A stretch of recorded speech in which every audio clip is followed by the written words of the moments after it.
Welcome in to a Thursday edition of the Jordy Culotta Show, driven and powered by Go Chevrolet. As always, our friends online at GEAUXChevrolet.com. Check them out there as you can find their inventory, all of it online. Used car lot over here in Baton Rouge at Go Express Auto Sales. Brand new car lot out in LaPlace, Louisiana. Stop in and see our friends Nick Richard and Lee Carney of Go Express Auto Sales. Go Chevrolet, online, GEAUXChevrolet.com. We'll talk to Brody Miller from The Athletic an hour from now. We'll talk to Brody about some off-season storylines for LSU football, a huge 7-on-7 tournament later this week, tomorrow actually over on LSU's campus that will feature some of the top quarterbacks in the country, all of them from Louisiana, including Eli Holstein from Zachary, who is an Alabama commit, Arch Manning, who will be taking off to Tuscaloosa on an official visit this weekend after spending last weekend in Athens, Georgia, and Ricky Collins from Woodlawn, who is a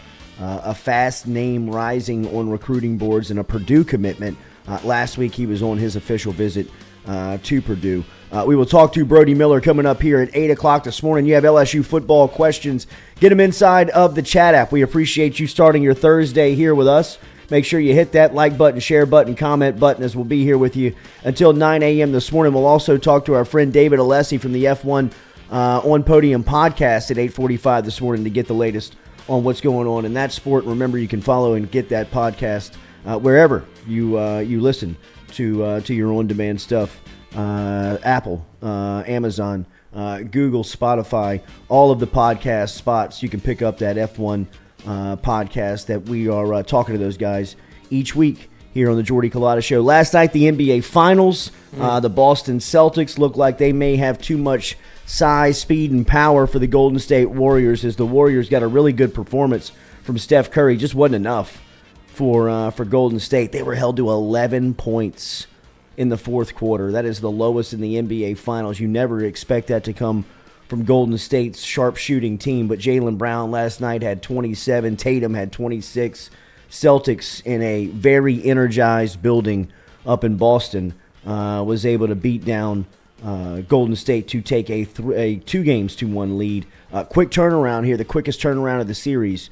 Game 4 will be Friday night in Boston. We'll talk more about that in coming up here on the Jordy Culotta Show. Also, could Steph Curry be injured, which is a major storyline, obviously, to watch in that series. The crew is here this morning.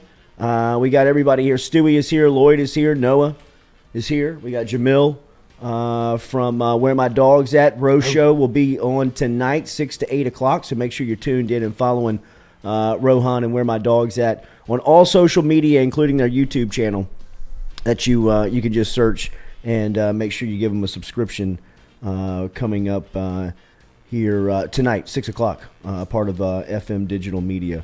We can start with the NBA Finals last night as Game 3 and Boston. They look like the better team when they are playing their best. Last night, 116-100 winners over Golden State. And when you get both teams' best, and I think that we've seen both teams at their best throughout this series. Boston in Game 1 was really playing at a high level in the second half. Golden State we saw turn it on in Game 2 out there in San Francisco. And then last night, Boston looked as if they had put their most complete game together here of the NBA Finals. It was Jason Tatum's best performance by far with his 26 points. But the ancillary parts around Tatum, Brown, for the Boston Celtics seem to me to be the difference in this series. Guys like Robert Williams, who had a really nice night on the glass for Boston. Boston is really kind of punishing Golden State. I mean, they're shoving them around. I saw the rebound differential was Boston plus 16. I think it was 47-31 was the stat count on the glass. I mean, that gives you an idea of just how dominating Boston is physically in this series. Draymond talked a little bit about it last night in the postgame. He was his worst game by far of the finals. 2 points and really kind of not making an impact on either side of the floor. You could sense his frustration, but in the postgame, he talked about it a lot. Like, they're just getting shoved around. What was the word he used the most? He was like force. He's like, we didn't have to play with enough force. Yeah. He kept emphasizing that. I think he was trying to send a little message, I guess, to his team. He cussed on the on the podium. Then he got some questions from the media that he didn't like, that he was giving away answers in his podcast that he does after every game. And then he was like, "Oh, you want to talk about the podcast? Draymond Green podcast, subscribe." He just ran with it. So you can see what's on his mind. No, he's definitely taking this playoff run and taking the opportunity to self-promote for sure. But as far as his game goes right now, he's a liability out there. I mean, like, they get nothing out of him offensively. He has woken up the Celtics.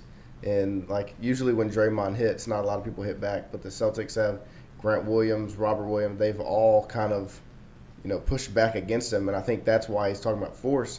He wants the Warriors. He wants more than just himself to kind of push back, because the Celtics right now, like you said, are manhandling them. I don't know what Golden State can do. Like, I don't know what – I mean, like, even Clay played well last night, right? I mean, Steph had 31. He had 6 3-pointers. He had 15 in the third quarter. I mean, he was Steph. And when he's playing like that and you look up and you get beat by 16, that's got to be a very discouraging feeling for Steve Kerr and his staff going in to try and prepare for what the next game could be, because I think that Draymond is not going to wake up and give you he's not going to wake up and give you 25 on Friday, right? I mean, he might give you 10, but I mean, for the most part, he's pretty throttled in this series.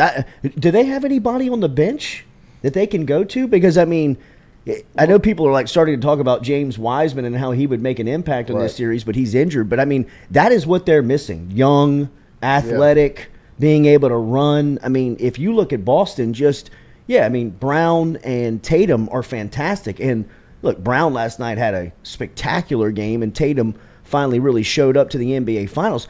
But it's everybody around them, to me, that is the difference in this series, and what has been the difference for Boston in the way that they have really kind of controlled the second half of the season. Since the All-Star break, make no mistake about it, Boston has been the best team in the league. Yeah.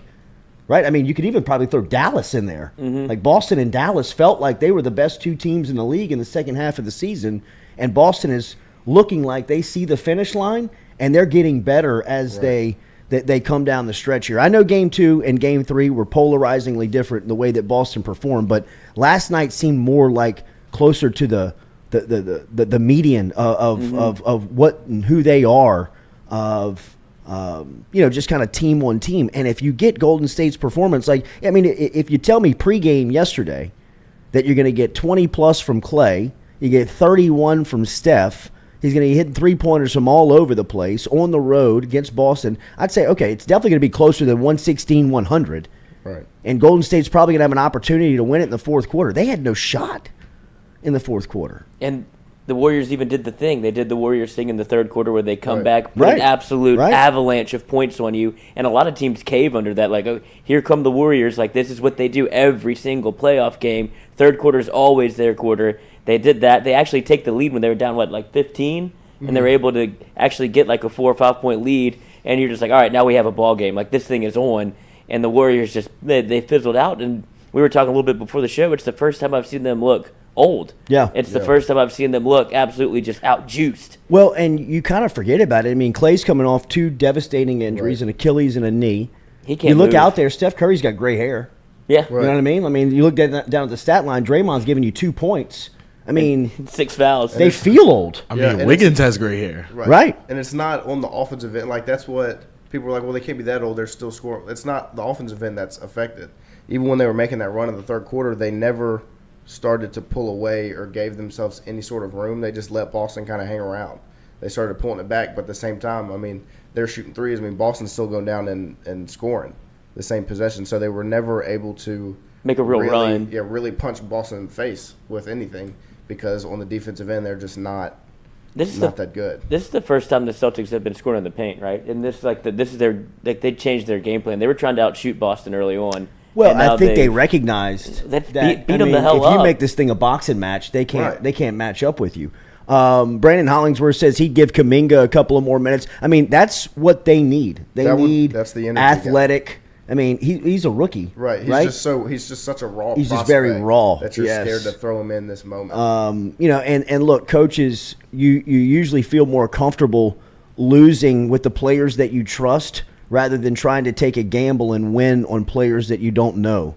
And Jonathan Kuminga is a rookie, 6'8", can run, can jump, can do all the things that we're talking about. And maybe Golden State is in a place now where you look at last night's game and you say, hey, look, man, you can play that game 100 times if you want. And you can get the same production from Clay, get the same production from Steph, and Boston plays like that, and Golden State can't beat them. I really believe that. If Boston is banging them on the glass like they did last night, outboarding them by 16 and a loud 16. I mean, if you watched a couple of minutes of that game, it almost felt like, I don't know if Golden State's going to be able to get a rebound. Ooh, and 9 of those 16 were like offensive boards. I mean, that's what, like Lloyd said, what Boston's doing is making it more of an interior game and showing their presence, and that's how you get 15 offensive rebounds compared to 6 and continue to bully them. So, I don't know, man. Quick turnaround here. As we said, it's the quickest turnaround of the series, as you'll see Game 4 on Friday night from Boston. And look, that atmosphere to be expected, right? I mean, NBA Finals, first time they hosted a Finals game since 2010 up in Boston. So, I mean, that place was rocking last night. Expect the same on Friday when Golden State tries to knock the series up, or Boston can go up 3-1 going back out to San Francisco. So it just shows the importance of being able to take a game on the road like Boston was able to do. And then if you can hold court 3-1, I mean, it feels like such a comfortable lead to have, especially in the finals. And one thing to watch here, as we mentioned, Steph Curry's third quarter, 15 points for Steph last night in the third quarter. That was the barrage of points from Golden State that they were raining down and felt like they were making their way back into the game. And then in the fourth quarter, Al Horford rolled on Steph Curry's leg, and you never saw Curry again. Obviously, this is a huge storyline to watch in the NBA Finals, and his health and availability will dictate a lot of what happens throughout this series. I can't imagine that he misses games, but you just don't know what percentage of health he's going to be at coming back from whatever happened with that incident. Didn't look good. No, it did not look good. Just looked awkward. But if you talk about the Warriors trying to maybe change up what they do and bring in a big man, but I think they're kind of set in their ways right now. This is the way that they know how to play, especially if it got you to the finals. I don't see them changing their set when they've been running mostly like 3 guards. They've had Poole out there, Curry out there, and Thompson. And they just you just got to get one more guy. They need one more guy to step up to be able to score with them or be able to outlast the Celtics, because I don't think they can beat them at their own game.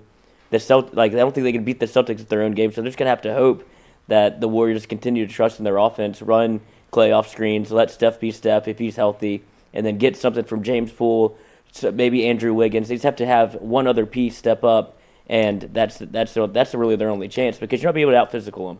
Remember, Metropolitan Health Group brings you our phone line every single day here on the Jordy Culotta Show. Make sure and check out our friends at Metropolitan Health Group. Real doctors, real solutions.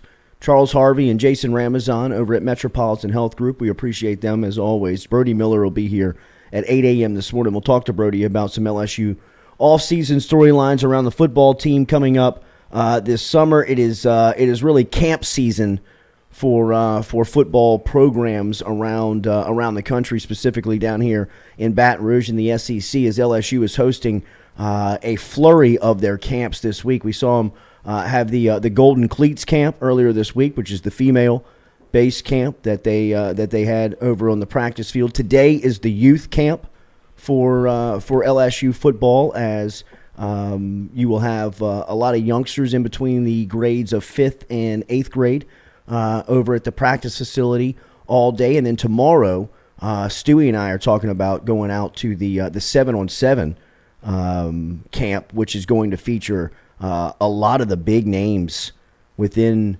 Louisiana recruiting. Speaking of big names, we saw overnight Derek Williams, one of the top players in the country and one of the top players in the state of Louisiana, announce his top 8 final 8 schools for his recruiting coming up. And Derek Williams out of Westgate High School over in New Iberia, Keishon Butte, former stand out there. And then Danny Lewis, who's the tight end who LSU was going after, who committed and pledged to Bama, their alma mater, their schools. But Derek Williams announced his top 8, which included Clemson, Miami, Texas, Alabama, Michigan, Texas A&M, Oklahoma, and LSU. Williams is a 6'2", 190-pound prospect from Westgate, rated the number 2 safety in the country and number 6 overall recruit out of the state of Louisiana. That, according to Rivals. A lot of services have him within the top 3 from other services. But a huge recruit, a must-get. We've seen LSU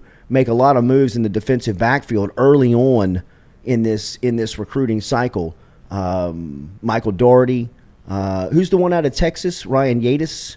Is it Yates? Ryan Yates. Yates, who is the other safety pledge for this class. I don't know what that says about the recruitment of Derek Williams. Obviously, we talked to Sam Spiegelman the other day, and he was mentioning the priority that Derek Williams is within the LSU football facility, and I imagine he's on the top of the board for overall prospects in this class, and for sure in the defensive side of the ball. But I'm not sure what it means by LSU taking the look. I know that defensive back is a huge area of need in this recruiting cycle, but a lot of times when you have a local prospect of this caliber and this high on your list, sometimes you try to show him that, look, man, this defensive back class is really going to be centered around you. But I understand that LSU has to take players when players are ready to commit, because they're just in a situation where they got to have the bodies, they got to have the prospects in the class. But I really believe that Derek Williams, out of the top 5 recruits in this state, when you think about the top 5 recruits in this state, and let's just throw Arch Manning, Eli Holstein, and Ricky Collins into one byline of that top 5, right? Let those 3 players take up the number 1 spot, 1A, B, and C, just for the sake of the argument, right? You got those 3 guys at the top of the list. Then you got Jaden Alsbury. Then you've got Derek Williams. Then you've got Shelton Sampson. And then you got a collection of linemen, the big offensive lineman out of Neville, who played on the opposite side of Will Campbell. Zaire, I can't. Zalance Hurd. Is it Zalance? I think it's Zalance. Zalance Hurd. Is up there. But, I mean, after the quarterbacks, to me, Derek Williams, Shelton Sampson, and really Jaden Alsbury are must-gets for LSU, for Brian Kelly's first recruiting cycle.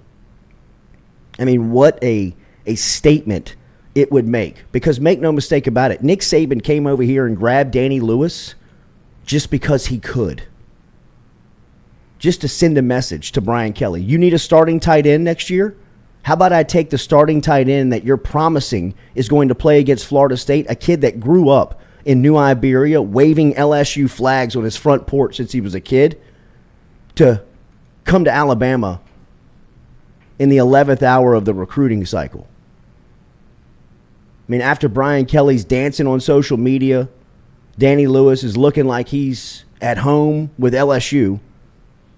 Just kind of overnight, Saban swoops in with a $25,000 NIL deal, and next thing you know, Danny Lewis is in Tuscaloosa. To me, that was just a message of Saban coming over and sending he buzzed the tower of Brian Kelly, of the new LSU head coach. Look, man, don't make no mistake about it, who runs the conference. Welcome to the league, but just so you know, this is how it works. If Brian Kelly, a cycle later with enough time to kind of get his feet underneath him and form relationships and get out there and let people know who he is and how he's going to represent LSU, and be able to get those 3 guys, specifically those 3. And it looks like they're in a great place with Shelton Sampson right now.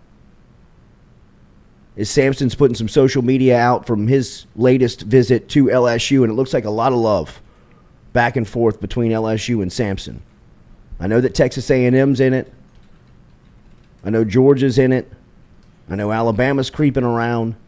But LSU looks like they're in a really good spot with Shelton Sampson. Jaden Alsbury, I would say the same thing. They have made up a ton of ground since Brian Kelly and Matt House have really been on the trail recruiting Alsbury. But so is Saban. Saban has made Alsbury a top priority, and it feels like it's going to be an LSU-Bama fight down to the end. At this point, I would say that the people that I'm speaking with, it's kind of like neck and neck. It feels like one day it's LSU, the next day it's Bama. With Derek Williams, it feels like LSU has ground to make up with Alabama. It feels like Alabama is in the lead and has been in the lead for this for a while. And I think even taking Lewis and making that run at Lewis like they did was more to provide a little bit more comfort to Williams and his camp of, hey, we're surrounding the locker room with people you're familiar with.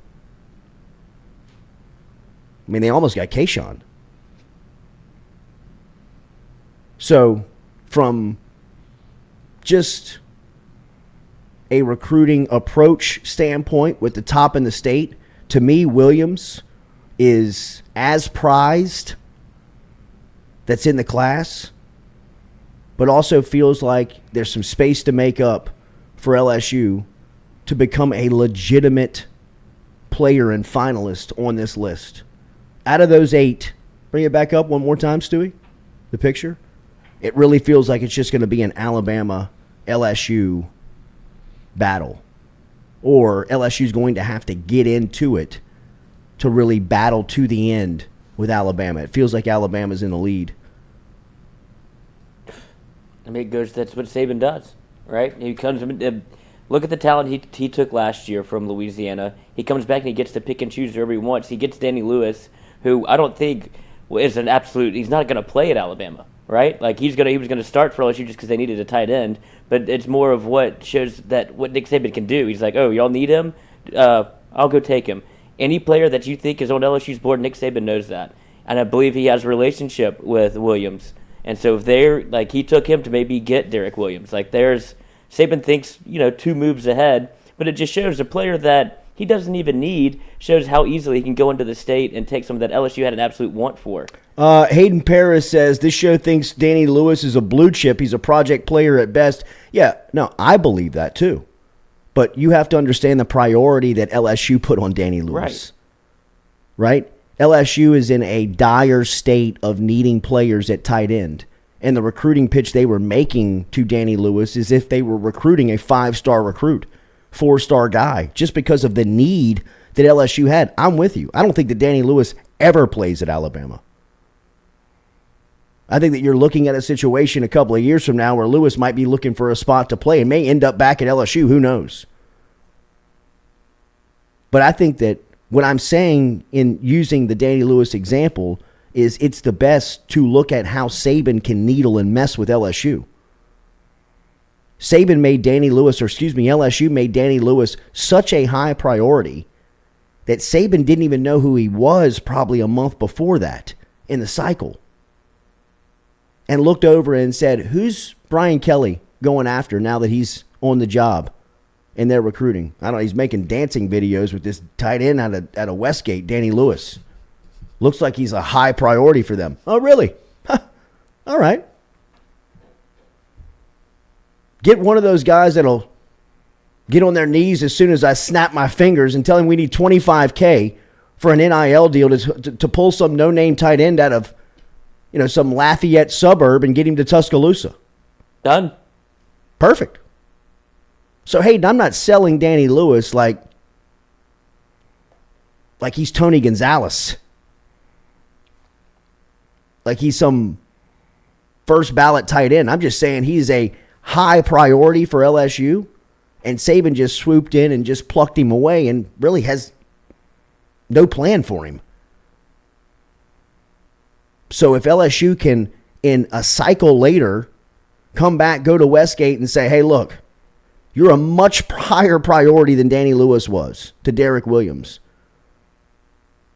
And Saban and Tuscaloosa and Alabama, as everybody's swimming around that campus, and LSU can still pull him, that would be a huge win for Kelly, LSU, early on in Kelly's life at LSU. So we'll see, man. You'll see Saban do the old switch. He grabs Denny Lewis. Denny Lewis doesn't play. He hits the portal. He gets Derek Williams. Derek Williams to Alabama. Hayden Paris, if Danny was that big of a need, LSU would have had $30K in an NIL deal for him to lock him up. LSU was trying to scrounge change up to keep Kayshawn. You think they had a plan in place for some tight end that they didn't even know about a month and a half ago?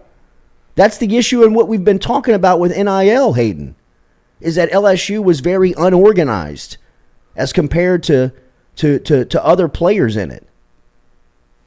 There was nobody for LSU that could just step up and say, hey, throw $30K at a tight end that you don't know. They were trying to keep Kayshawn.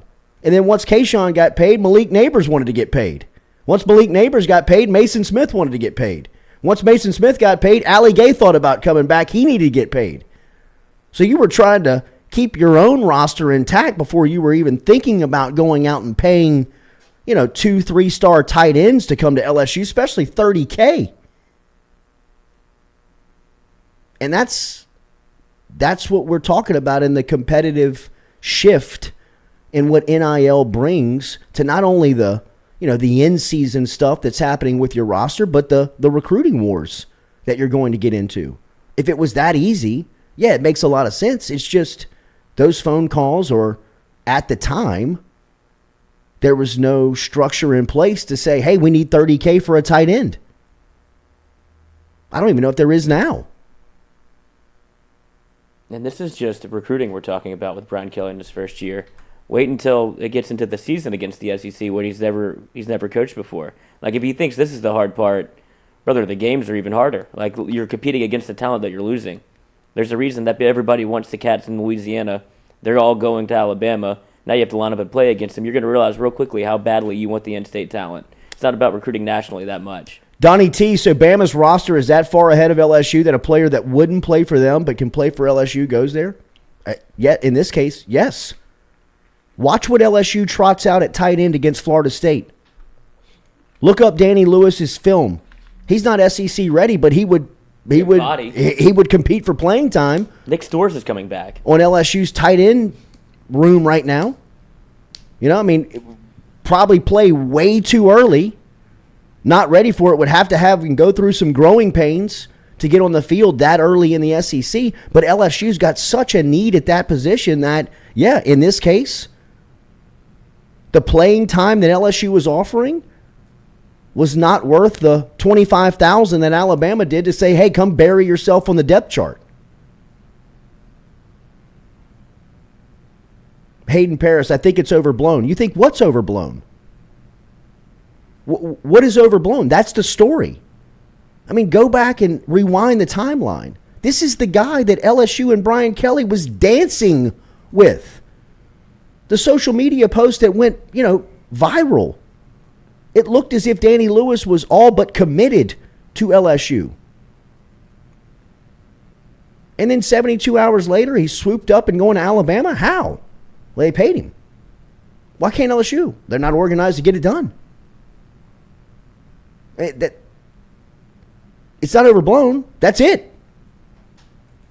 And LSU's losing players now hopefully are lining themselves up to win those recruiting wars, or at least be competitive in those recruiting wars. I think that was the most frustrating part for people that were around LSU and probably internally with the staff, was that you don't even give yourself a chance. You didn't even give yourself a chance with those guys because you just weren't structurally put together.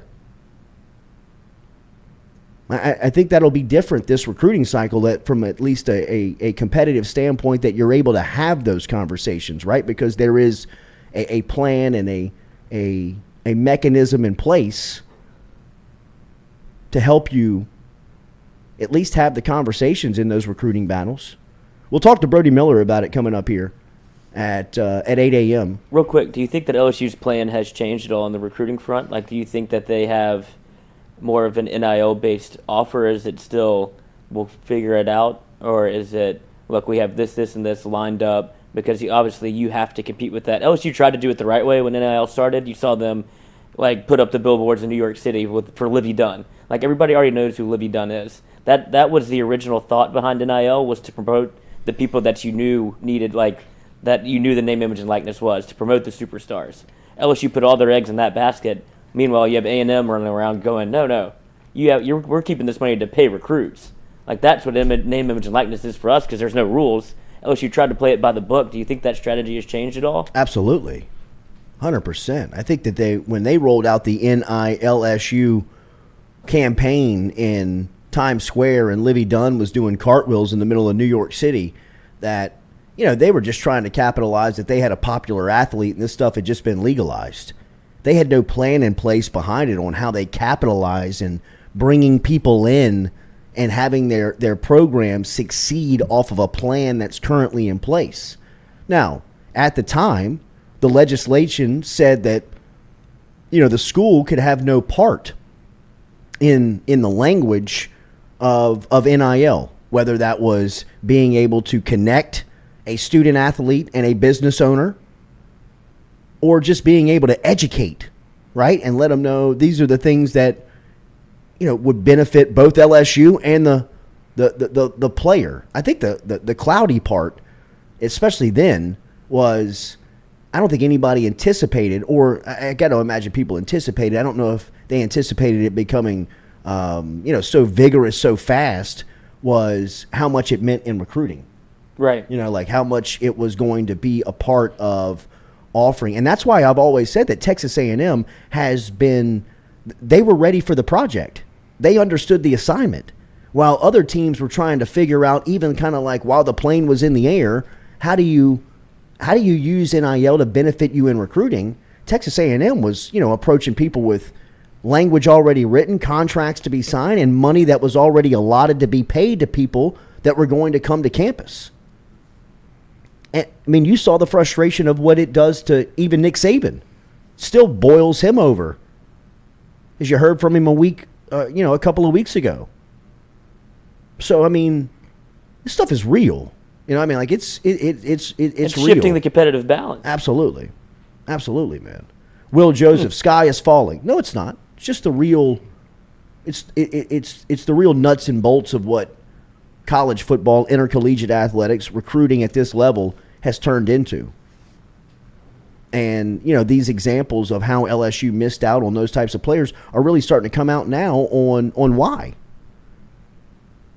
You're starting to see the finalists are becoming the same. One more time, Stewie, pull up Derek Williams if you don't mind.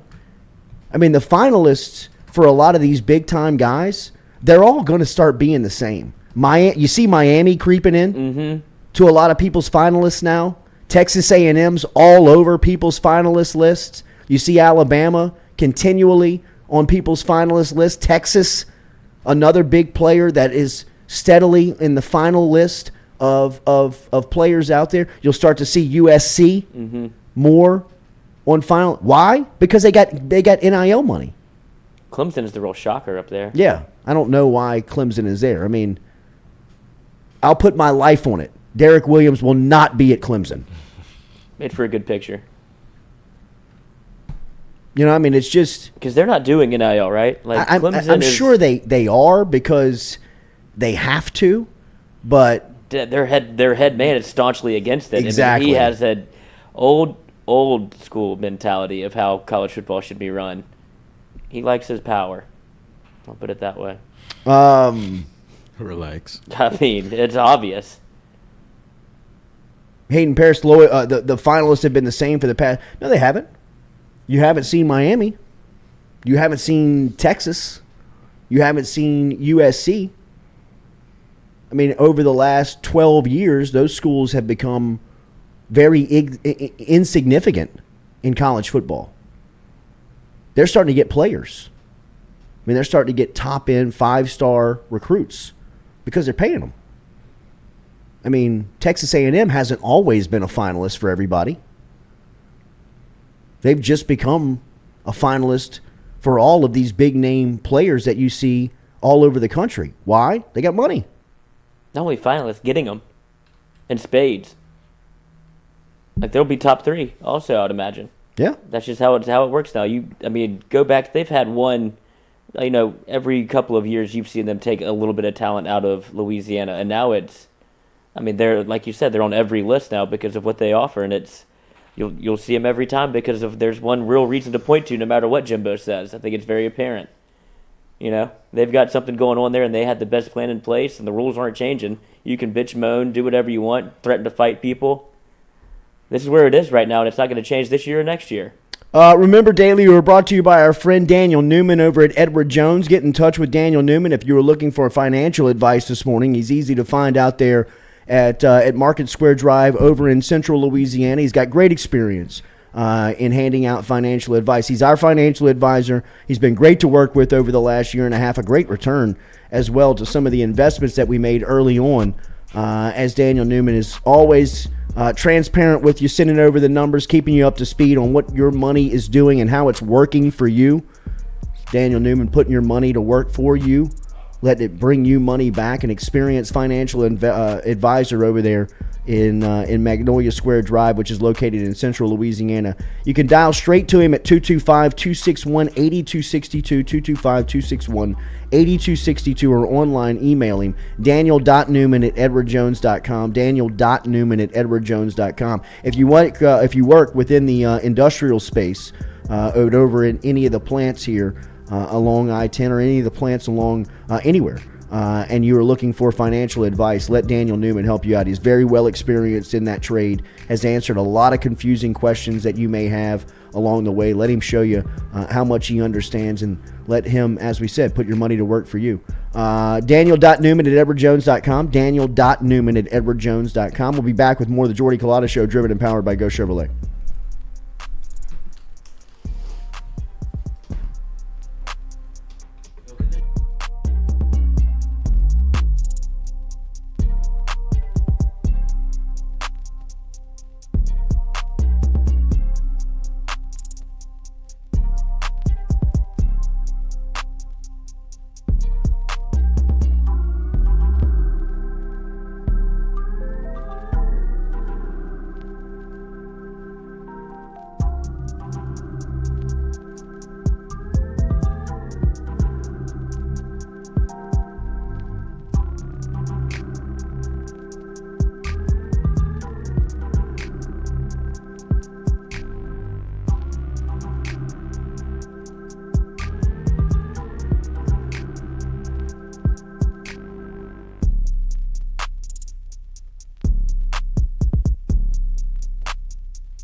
Hey y'all, it's Mikey from Mic'd Up. Catch us live every Monday and Wednesday, 11 to 1. Talk gambling, talk sports, have a ton of guests in here, get a little perspective from the athlete side of it. We got Lloyd in the house, Jay Mitch is in here a lot of the time. It's a fun show, great show. Please like, subscribe, share with your friends. If you don't like it, it's fine. Make fun of us, it's okay. Just get us out there, share us out there. We having fun, we want to share our fun with you. Like I said, Mic'd Up, brought to you by Sterling Automotive. Every Monday through Wednesday, 11 to 1. Catch us live on YouTube, baby. See y'all.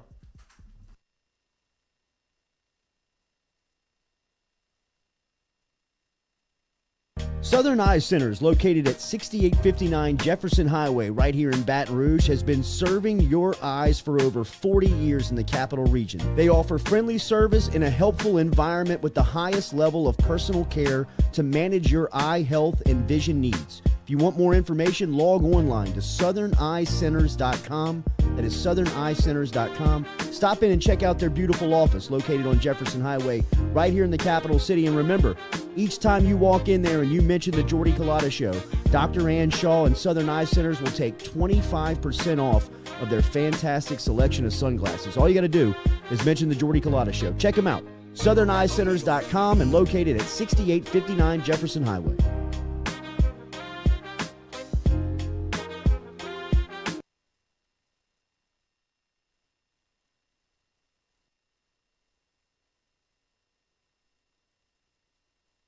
True Blue Water, true hydration at its finest.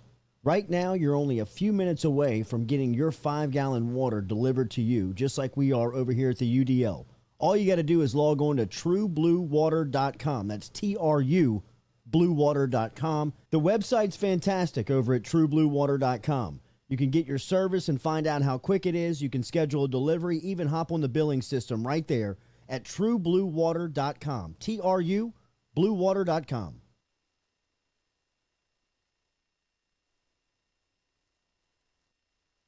Go Chevrolet is proud to announce Go Express Auto Sales, the new used car lot located in the capital city of Baton Rouge, Louisiana at 11522 Florida Boulevard. Go Express Auto Sales is online at goexpressautosales.com, or you can search them on Facebook and social media at Go Express Auto Sales, the newest addition to the family of Go Chevrolet. Remember, Go Chevrolet is located down in Laplace, Louisiana, but now welcoming aboard Go Express, the new used car lot located in Baton Rouge, Louisiana at 11522 Florida Boulevard.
All right, welcome back here to the Jordy Culotta Show, driven and powered by Go Chevrolet. Check out our friends online at GEAUXChevrolet.com. We're going to talk to Brody Miller coming up here at 8 a.m. this morning. More LSU football discussion coming up here with Brody. Make sure you have that subscription to The Athletic.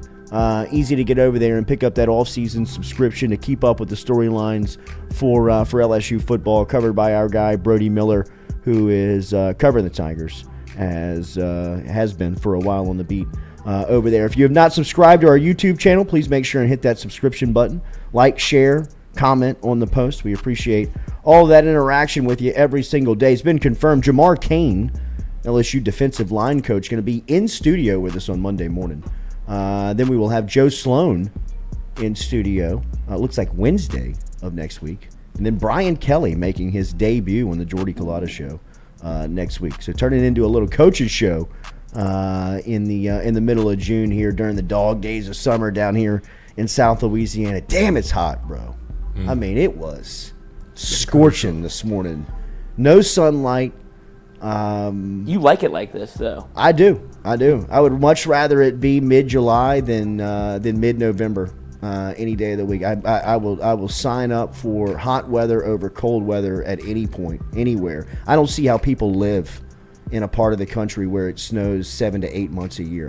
I cannot believe that people actually do that. When I lived in Chicago is a maybe top 3 summer city in the world, and a lot of it is because everybody is so cooped up for 7 months of the year in the cold, snow, wind, rain, that they really just, they take every second of every day to stay outside during the summer. So there's always something going on. There's like live music at 10 in the morning in parks in Chicago just because people are wanting to get outside. But the stories that the people that I met while I lived in Chicago who were natives to the area, that they would tell me about the winters in Chicago were brutal. They have railings, legit, like railings on the side of fences on public sidewalks. And the first time I saw them, I was like, "What the hell is that?" They were like, "That's like a railing for you to hold on to if you're walking towards the lake. The wind is so bad in the winter that it'll like blow old women, it'll blow them over." Like into the lake? Yeah, you cannot walk towards the lake in certain parts of the year. Again. Comes up soaking Hey, wet. honey, I fell in the lake again. Can you come pick me up? Fell off the jetway again. I'd much rather it be 95 degrees with 100% humidity than But they 30, probably with 30 think you're degrees with a crazy. wind chill of, 12. They probably think you're crazy. They for probably that. do. They probably do. Yeah, but I guess just being raised here, like I'm so used to it that like the heat doesn't even bother me. I notice that it's hot, but it's just, Just hot. it's just I figured this was coming. Right. I mean, at this point in our life. 30 years of this, Lord. Yeah. You better Well, be no, locked in. I spent 12 of it, 16 of it outside. You Yeah. know, like practice. Like, all right, it's just hot. Yeah. So just walking it's not bad. It was the running in it. Yeah. 2 days. I mean, it's those landscape and construction gigs, bro. I mean, Oh. hats off to those people. It made you Yeah. realize you don't want to do that for too much. I mean, that is a Grown man's job. that is a absolute grown man's I job. wonder how they stay so big. Just pounding beers. No, yeah, pounding Beers and they- fast food. and they Yeah. eat a lot after Yeah. work. Like, Yeah. a Or even lot. during work. Yeah. You have to. I mean, you're sitting out there. You're sweating probably 20 pounds of just water weight out of you every day. McDonald's and Burger King. Yeah, and then 12 Large pack Coke. of 12 pack of beer. That would have to be awesome though. I mean, to That the first sip, to the landscapers that see the pool in the middle of the day, they hit Oh. that house with the pool that nobody's home.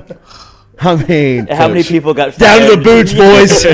Might take it to a pool party, coach. Somebody catch a cannonball off the top of the house, and somebody walk outside. No cars home. Some kid walk outside, and you're skinny dipping in the. But I mean, you would have to do it, right? Oh, I mean, if you saw it, You got to do it. It's got like- to. it's I mean, almost like you a almost just go mirage. fully clothed because by the time you get out and walk around, you can be dried off. swimming in jeans is tough. Ooh. As I found out. Yeah, Would you rather wear wet jeans or wet socks? Ooh, Put it on the polls, Stewie. wet socks. But yeah, Wet socks. I'm gonna go is- I'm Wet gonna go- jeans is tough. I'm gonna go wet socks too, cause like wet jeans is like a lot. But you got to put your shoes back on with wet socks. Like Yeah. you're, all day, you're in those wet The socks. squish sound. And Yep. people are just wondering. Gosh. Wet jeans, you really can't think. Well, you fell in And the then lake once, at like Chicago. once you like start to you really start to dry off, the socks never, for as hot as it can be. I mean, it feels like the socks will never They get won't. fully dry, right? Like I stay mean, you wet. could be walking in the Sahara, and there's still gonna be gonna be water on them. So And your poor feet, you'll probably get Yeah. gangrene. Something will happen. I've never Trench really- foot. And but like the other part of it is we've all like had wet socks, but I don't think we've really had Wet walk jeans. around with wet jeans on for a day. I've Blake seen it happen. Abear, our friend from over at Abear's Lawn Service. Don't forget they're hiring over at Abear's right now. If you look, I know I'm not selling the job very well. 3 shirts a day. But Blake Abear says he goes through 3 shirts a day. That would actually be, like, if I was betting, that would be the under. Yeah. I mean, I'd imagine, and I 3 wear a lot shirts. of Blake's dry fits. He's got with some Abear's dry fits. I can't imagine that you could cut grass or be in construction like in a cotton T-shirt during the summer. Collared shirt. LeRon Landry. It's a work day. I couldn't. I mean, No. I don't wear collars to church. I just repent. Yeah, right. Forgive me, Lord, if I have sinned. I wonder. Yeah, I guess you could pop the top too. Would people get mad if you like? Is that like a whoever hired you? Like, hey, can you put your shirt on? Yeah. Or it's like you come out here and you do it with your shirt on. I feel like once you get hired, it's no rules. You can pop the top if you want. I would say so too. You come cut the grass then. Right, exactly. what I You mean? hired me. Absolutely. Go inside. Yeah, You want a weed eat? yeah. You a switch? Wet socks, wet boxer briefs are the worst. Jeff and Kenner says. I freeball it. You can just take them off. Yeah, That's right. too easy. Stealing. I mean, underwear in the summer is way too hot. Way too hot in South Louisiana. Commando. Commando. All day. Only thing you need really is compression shorts. Yes. 'Cause yeah. If you're doing anything active, compression Compression shorts, shorts right anything now. else, let them swing. Let bro. them hang. For God's sakes, man. Summer heat. Yeah, they're gonna because they'll be hanging. Yes. Hanging coach. Sorry about that. Not out. Right. My balls. What do you want me to do? Looks like I sat in gum. Bumblebee tuna. Thank you. Daily, we're brought to you by Cajun Ready Mix. Remember, online at CajunRMC.com. Cajun Ready Mix is a concrete provider down here in South Louisiana that you can get in touch with. They got 9 locations, plant locations around the greater Baton Rouge area. You may think, what's that mean for me? If you order concrete, it'll be to you on time and to the exact specification. Doesn't matter the size and scope of the project, residential, commercial, industrial, or municipal, Cajun Ready Mix Concrete is ready for you. They strive to be the premier quality provider of concrete in our area. Remember, you can find them online at CajunRMC.com. CajunRMC.com is where you can find them online. Cajun Ready Mix Concrete, proud supporter and provider here of the Jordy Culotta Show. Katie Allagood, who's checking in from Charleston this morning, sent some videos to the I don't know if she sent them to the group text last night. She did, but her and her buddies were tearing up the town. Yes, they are cutting Charleston up. Says you can take wet socks off and still wear shoes. You can't take wet jeans off and walk around. I feel like the hypothetical wet feet in sockless shoes is a crazy. bold play. I don't like that is a serial shoes killer without play. socks anyways. I agree. Ruins the shoe. Yeah. ruins the shoe. Dude, talk about a smell. Rank. You can especially in the summer heat. Oh, they might be wet anyway. Right. Oh, I do think it's comfortable though. Like no socks and shoes. oh, absolutely. It's very comfortable. But you know what you like once you realize that you've ruined a pair of shoes that then like, you go all in. Right, then those are just your gamers for that. Yeah. Like you just don't wear them to anybody else's house. If you got to run downstairs, slip those suckers on. But once you pop those off at somebody's house and you didn't realize, like the person like, oh shit, that's my feet. Yeah, right. You're like, No doubt. oh my god, this No is not, doubt. dude. Go throw them outside. We're done. Yeah. Like I am so sorry. That's when that's when you realize you have to wear socks all the time. Because it is a dangerous smell. Well, then And it people is think you're sewer. gross. It is Yeah. a sewer smell. Because it just goes right in there. Yeah. Feet sweat, ankle sweat, Ugh. calf sweat, ball sweat, all right into the shoe. Those things are over. Enemy LSU football questions. Jump inside of the chat. We're going to talk to Brody Miller coming up here in a couple of minutes and get his thoughts on LSU, this recruiting stuff, how big of a season right now it is during this camp evaluation period for Brian Kelly and his staff. Going to be a huge day tomorrow, too, on campus. We're going to bring the camera out there, go get some footage, go get some content, may even throw a microphone in a couple of recruits' face and see if we can't get some interviews.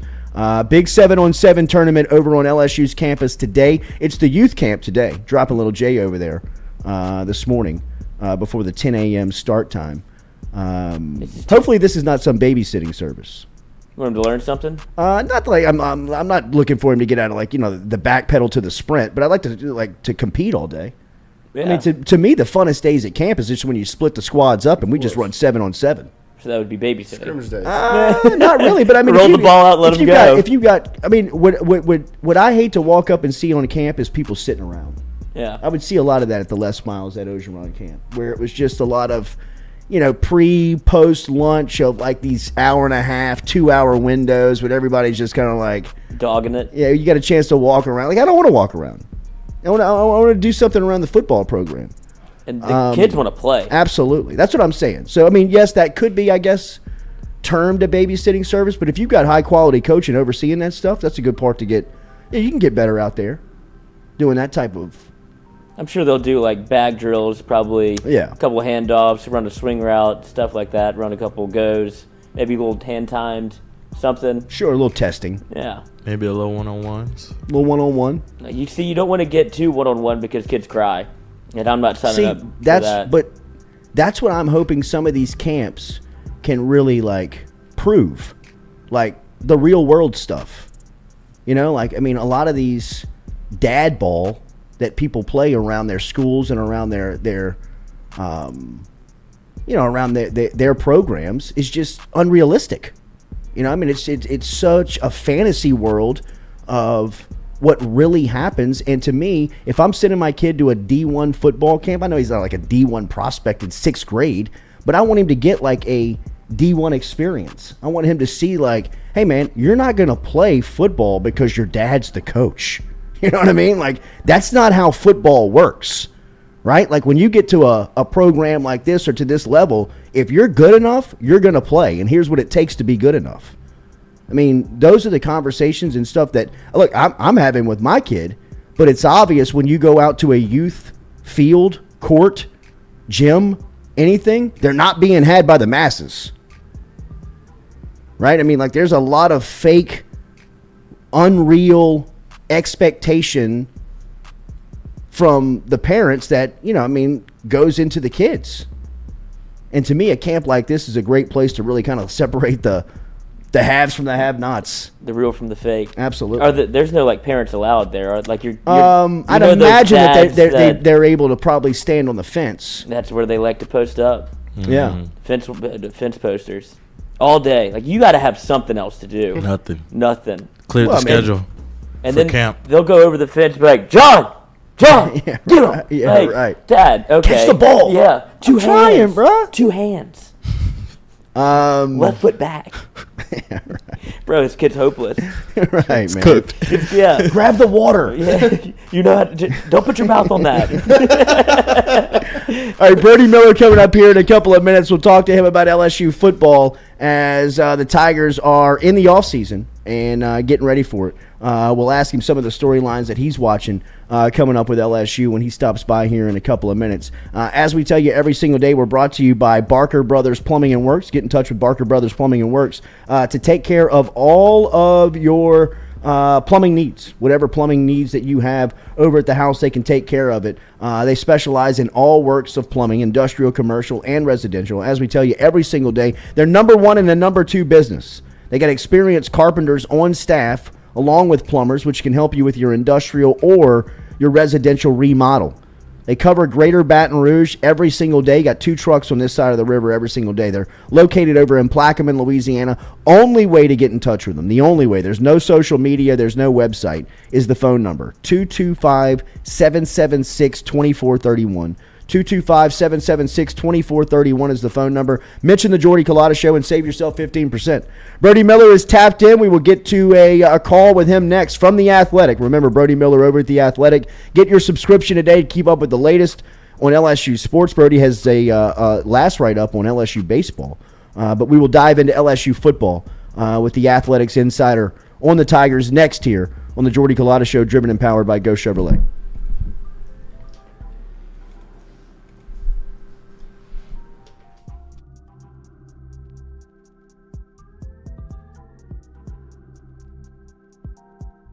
Can you guys hear me? Yeah, can you guys hear me? Yeah. Sweet.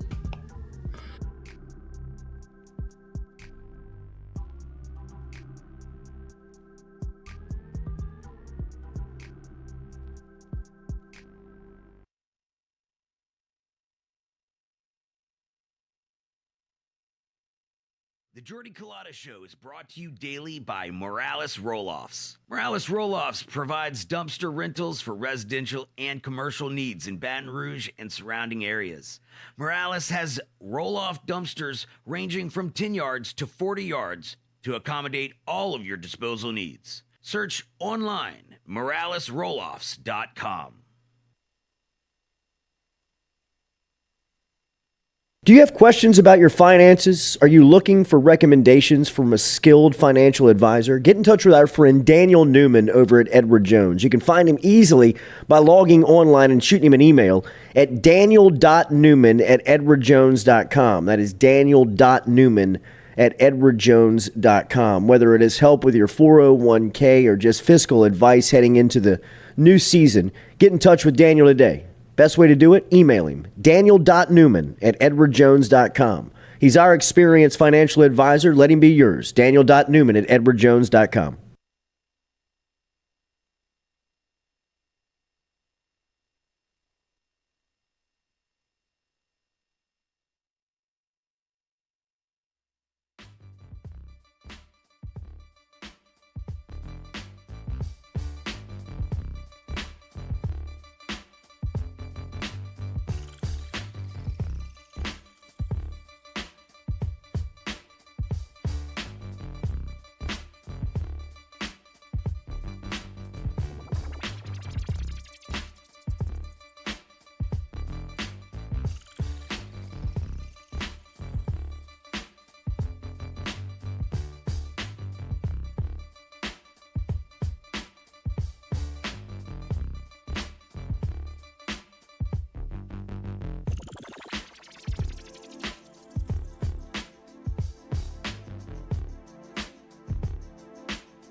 All right, welcome back here to the Jordy Culotta Show, driven and powered by Go Chevrolet. Excited to tell you about our new partnership with the Caesars Sportsbook app. Make sure you download the Caesars Sportsbook app to keep up with all of your latest lines and bets, and use the promo code FM15. That is just the letters FM15 for the promo code here on the Jordy Culotta Show, and everybody over at FM Digital Media. Looking forward to our partnership with Caesars. We'll tell you about what our bet is as we are introducing a segment. What's the bet every day? Brought to you by Caesars Sportsbook. Download the app and use the promo code FM15. That's the letter F, the letter M, 15. Let's go to our friend Brody Miller from The Athletic. He covers LSU as good as anyone. We tell you all the time. Make sure you have your subscription over at The Athletic to keep up with the inside information that Brody is putting out. He's got great relationships, and obviously this offseason there are a lot of stories that people are paying attention to with Brian Kelly heading into his first regular season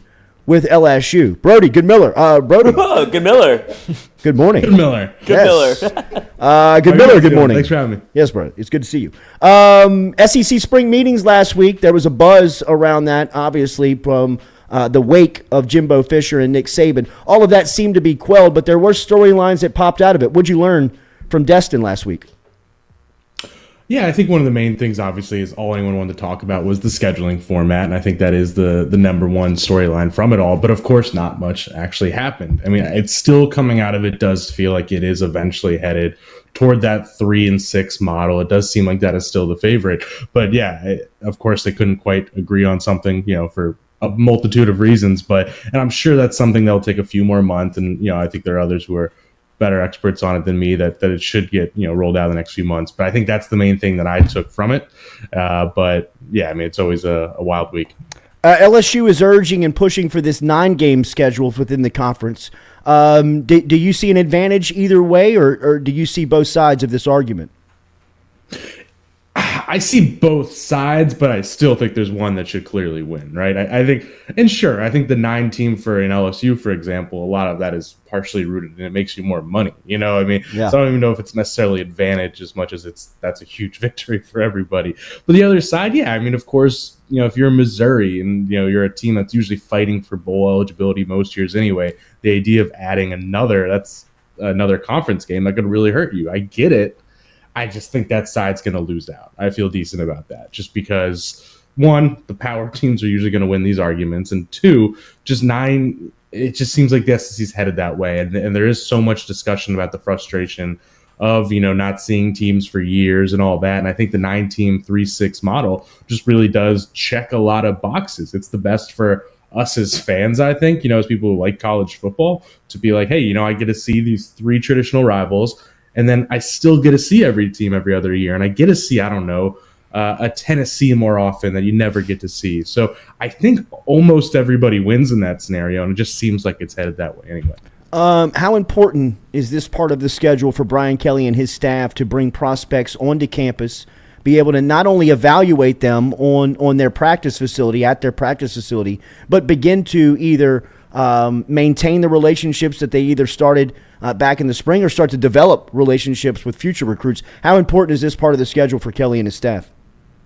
Yeah, I think it's going to be, one of the more fascinating stretches of this whole era so far. And yeah, obviously I don't want to place too much importance. I don't think if they don't hit it out of the park, it's DEFCON 1 or anything. But this is our first real chance to see, just what this staff is like in a major pressure recruiting zone and having all these major guys on campus. And it's guys that you've actually had several months of time with. So it's not just, that chaotic December, January they had to deal with that I wasn't going to judge them by.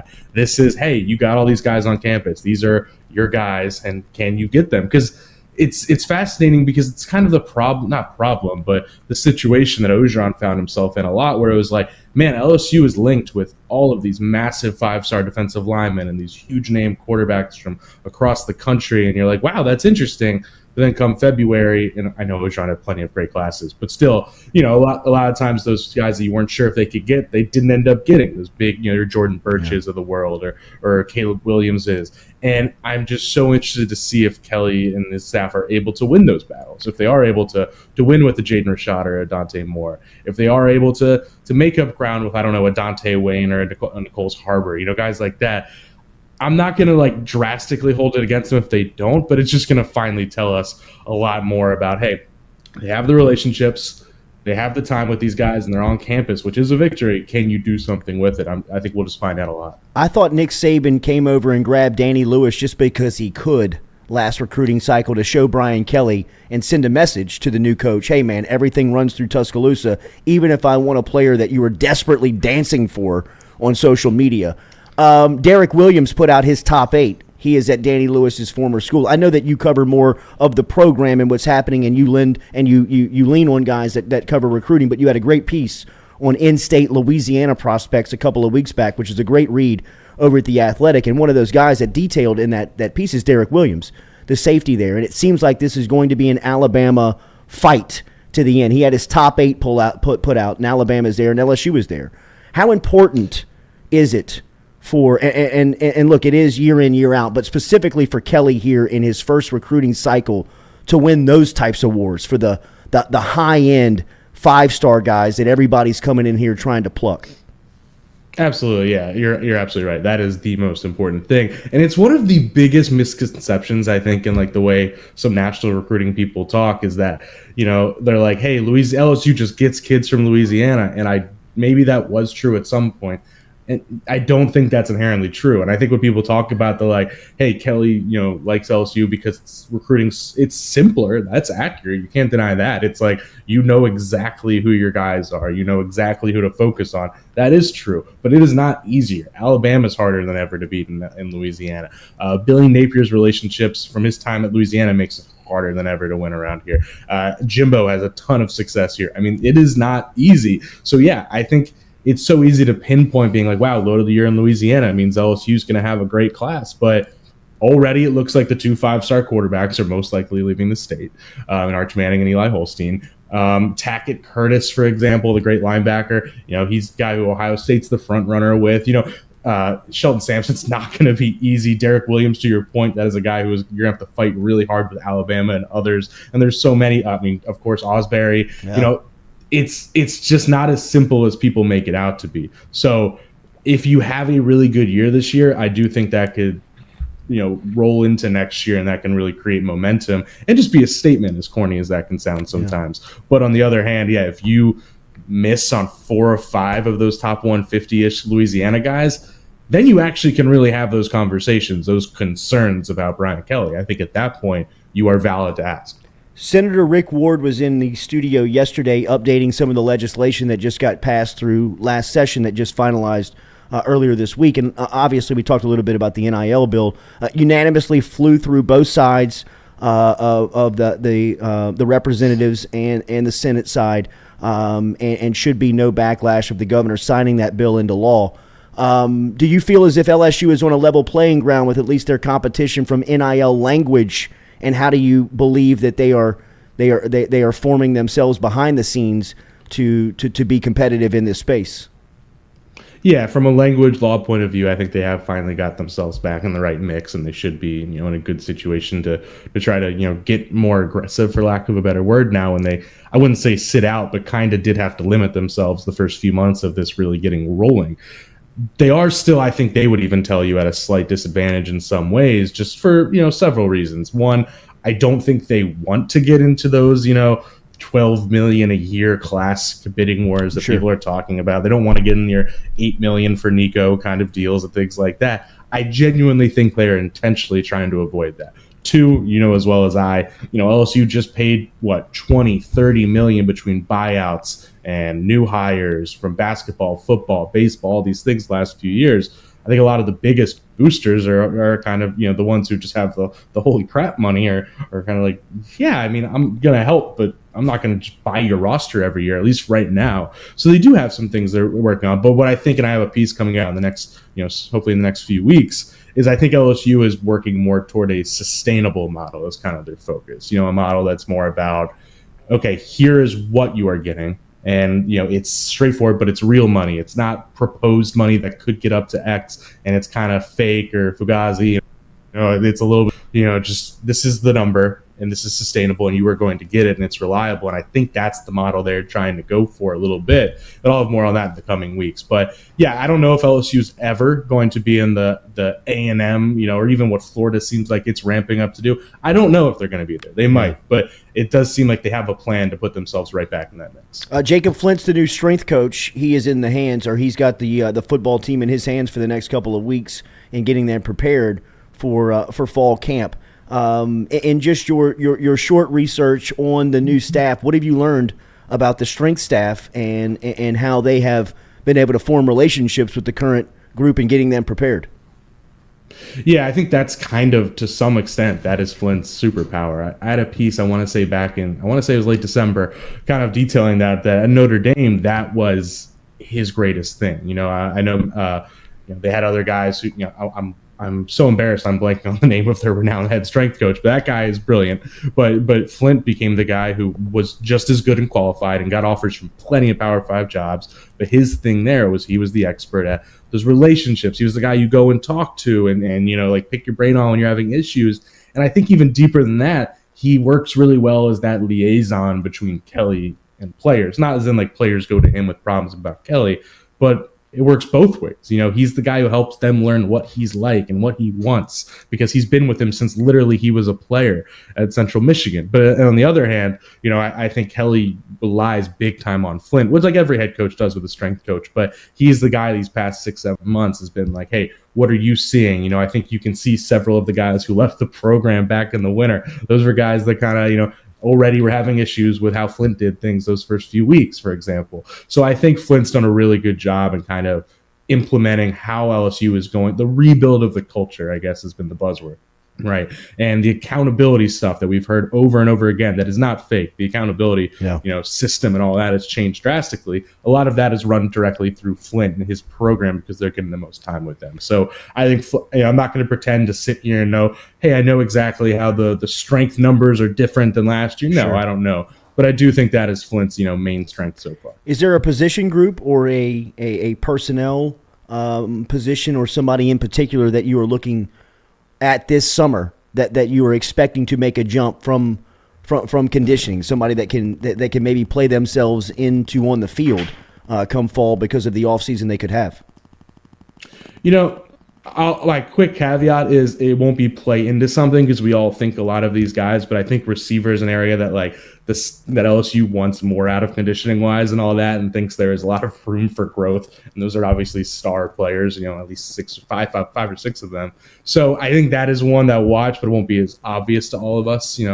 I think that's a great question. I think linebacker jumps out, not because it's like they inherently needed it, but it's just a collection of more guys that, weren't, aside from Baskerville, none of these linebackers really were clear, obvious players last year.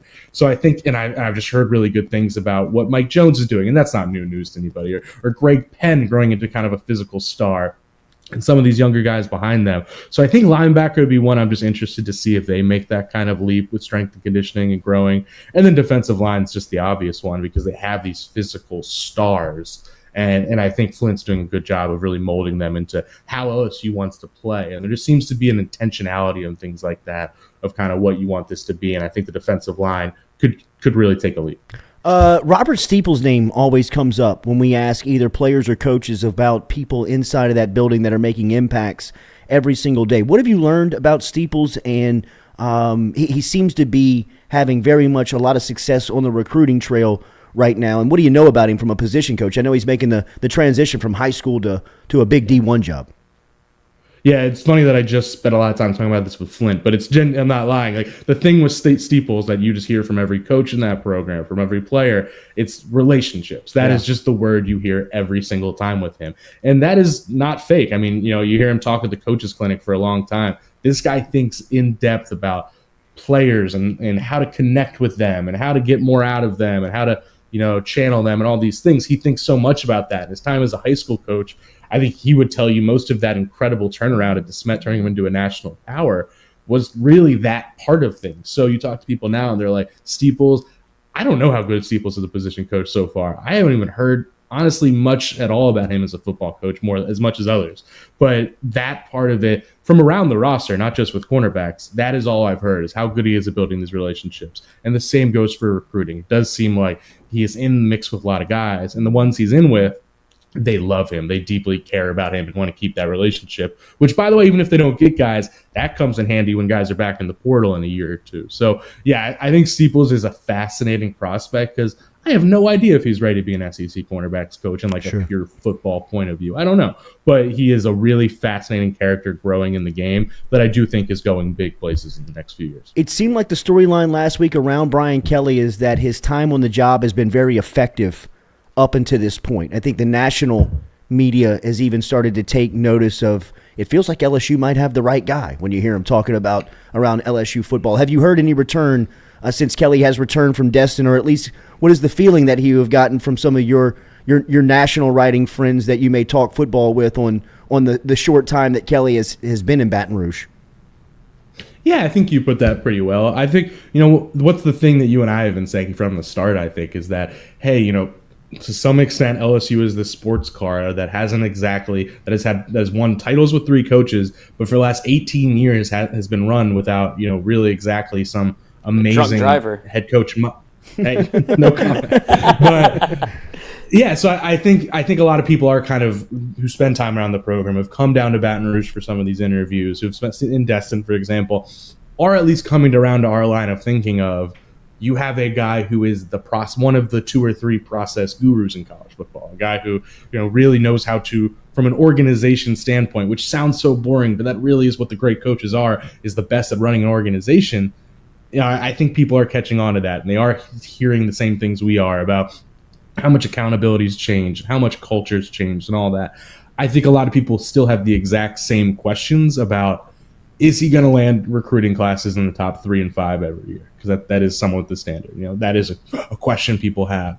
There are questions, not hard ones. No one's like really intense about this, but there are questions about, quarterback development, offensive stuff that I think people are just intrigued by, because I think it goes back to that number one question we've all had for months is like, did Kelly get Notre Dame to their ceiling and he was just making do with what they were able to get, or did he get them there and then to some extent hold them back? I think that's a question people have, not that I am insinuating that. So I think a lot of people want to see, like, how does a Brian Kelly offense look in the SEC against these defenses? I think that's the other thing. But to your question, I think there is an understanding that he is getting LSU back to being a well-run machine and a well-run sports car, I guess. Shifting gears a little bit back to baseball, after your latest piece at The Athletic for covering LSU and the Southern Miss Regional, what was kind of your takeaway? I think you were at the Regional. What was your takeaway of the LSU baseball team, not only from the regional, but as a season in a whole? Because it kind of felt like a microcosm of the season. It really did. Yeah, I think, and I know there are others who cover this team, day to day closer than I do. But I've been around for 5 years now, and I think there was this weird disconnect between people who view this as LSU not getting to Omaha was this failure with this opportunity. Which, by the way, yeah, if you view it as they had leads against Southern Miss and they would have played Ole Miss. Yeah, you were right in that sense. But in like the actual preseason broad sense, I'd always view this as a team that had a limit. Like, hey, I knew this was going to be a great offense, but I just don't know many teams that have made Omaha in recent years, let alone from the SEC, without a single, marquee ace pitcher, or not even ace, but that guy you just trust on a Friday or Saturday. You could argue none of the 3, or 2 would be weekend starters most years. So I just think, and I know the bullpen did some great things and figured things out, but I always felt like they were, playing like going uphill against things this year. So I view it as, yeah, this is a disappointment. They lost that game they could have won. Both those games they could have won. There are frustrations, but I don't think my opinion on Jay Johnson comes out of this much different. I think most of the things about Jay Johnson are his offensive ability. He's done that. He's an elite recruiter. That's the number one thing you hear. He has an elite pitching, pitching recruits coming in, 13 of them, probably 9 or 10 are expected to make it to campus. I do have confidence things are going to change. You talk to people in that program, there is an optimism that he knows what he's doing and he has a plan. The question that is fair to ask is the fielding issues, right? Because, there is data showing that even at Arizona for years, that has been a slight bugaboo, for him.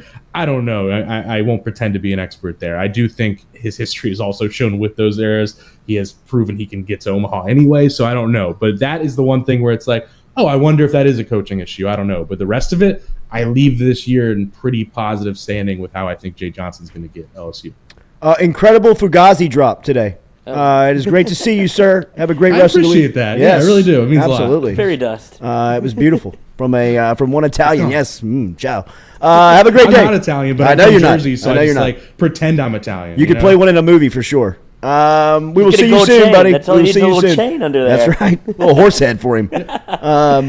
I did wait in line. I don't know. I love a good Italian hoagie, so I don't know. When you grew up in Jersey, you just are around Italian things. Have a great rest of the week, man. Good to talk to you. Thanks as always, guys. All right, man. There he is. Brody Miller checking in from The Athletic. Get the subscription today, man. If you are looking for inside information on LSU football, Brody's as good as we can offer as far as inside information goes and keeping up with the latest storylines over there at The Athletic. That conversation brought to you by our friends over at RMB Builders. Rhett Bourgeois and the crew over at RMB ready to help you out today. Custom design your home, build your home. They can help you build and remodel your house as well. If you're looking for some reconstruction, get in touch with Rhett. Easiest way to do that is online, rmb-builders.com. rmb-builders.com is where you find them online. Great friend of the show. Rhett has been here since the start, man. We were telling you yesterday, a lot of you get caught up in the name brand carpenter that you have to have his sign out in front of your house to let people know that he's doing your construction, but you can't hear from him. You never hear from him. They're not on time. The material's not there, and you've got nobody to tell you along the way what's going on. Work with Rhett, RMB Builders, man. You will get all of that. Organization, communication, everything's on time. If it's not, you get a clear explanation on why. rmb-builders.com. rmb-builders.com. Our friend Rhett Bourgeois over there. Get in touch with him. Tell him you heard it right here on the Jordy Culotta Show. We'll be back with more of it, driven and powered by Go Chevrolet. Draymond's a wild man. He's losing it.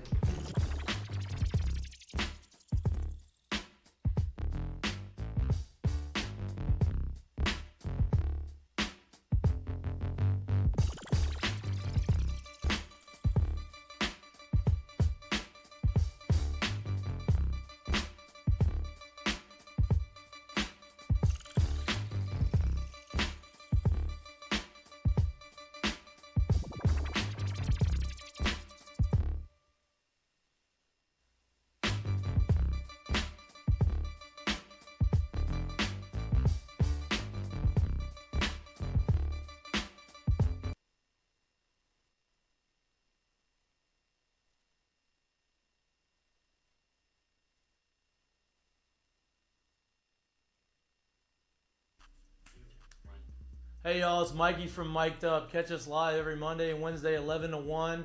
Talk gambling, talk sports, have a ton of guests in here, get a little perspective from the athlete side of it. We got Lloyd in the house, Jay Mitch is in here a lot of the time. It's a fun show, great show. Please like, subscribe, share with your friends. If you don't like it, it's fine. Make fun of us, it's okay. Just get us out there, share us out there. We're having fun, we want to share our fun with you. Like I said, Mic'd Up, brought to you by Sterling Automotive. Every Monday through Wednesday, 11 to 1. Catch us live on YouTube, baby. See y'all.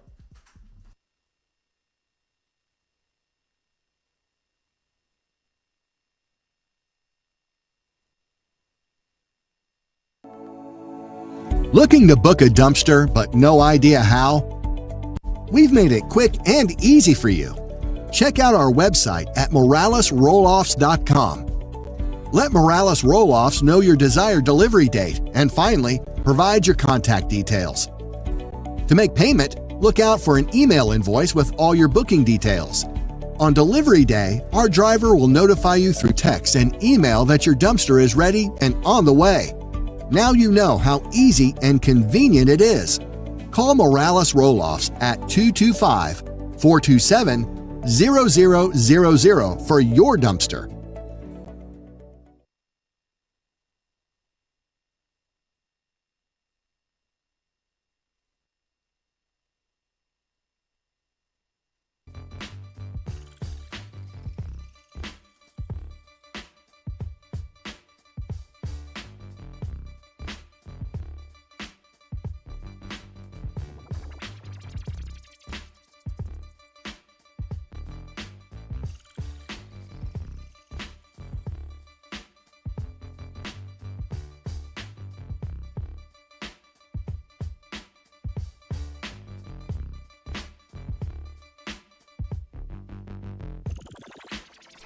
All right, welcome back here to the Jordy Culotta Show, driven and powered by Go Chevrolet. Shout out to our friend Brody Miller. We appreciate him stopping by from The Athletic this morning. As always, great information. Make sure you're reading his work. Staying involved with him on Twitter, at Brody A. Miller is where you read his work on social media. And then, of course, the subscription over at The Athletic is a must to keep up with all the stories over there.